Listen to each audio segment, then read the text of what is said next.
Hello dear children and welcome back to our story world. Today we will read a very interesting story about two grandmothers. These two old ladies are very badly behaved. But then something happens that changes both their lives forever. Sounds interesting? Let's find out.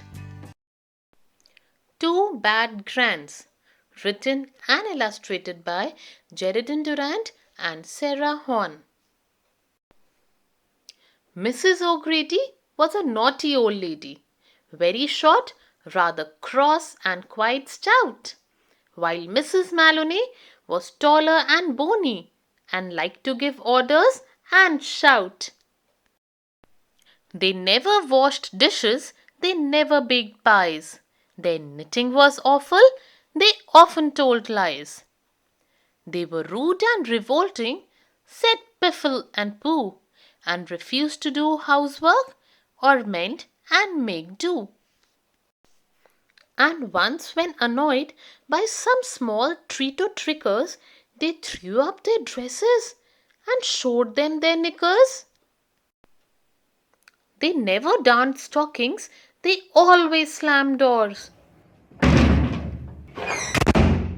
Their hair needed brushing, and so did their floors. And caught out at midnight in tangos and jigs, they wouldn't say sorry and didn't give figs.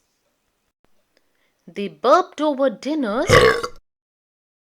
they slurped up their teas. They never said thank you, they never said please. They grabbed the best cakes, which they ate by the plateful, and everyone said they were simply disgraceful. They sneezed without hankies, crossed road without looking, drank far too much sherry, did too little cooking, but feasted on marshmallows, iced buns and kippers, and stayed all day long in their nighties and slippers. But then something happened which no one had planned. Those naughty old ladies were turned into grands and handed their babies in pink and in blue. Those naughty old ladies knew what they must do. They both looked at each other and both understood that when you are a granny, you have to be good. Mrs. M said, "A gran must behave like a lady," and set an example, agreed Mrs. O'Grady. So they tried, and although it was tricky at first, they were soon merrily bad and not simply worst. And then they got better, and soon they were good and started behaving as all grannies should.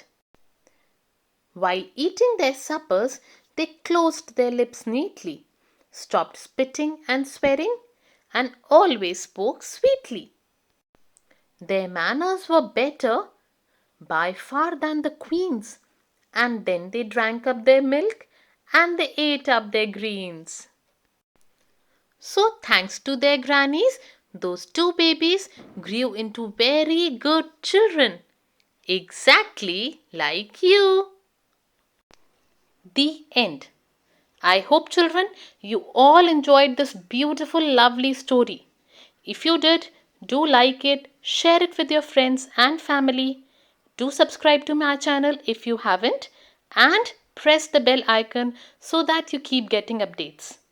And yes, do not forget to share this story with your grandmother. We'll meet again. Until then, bye bye.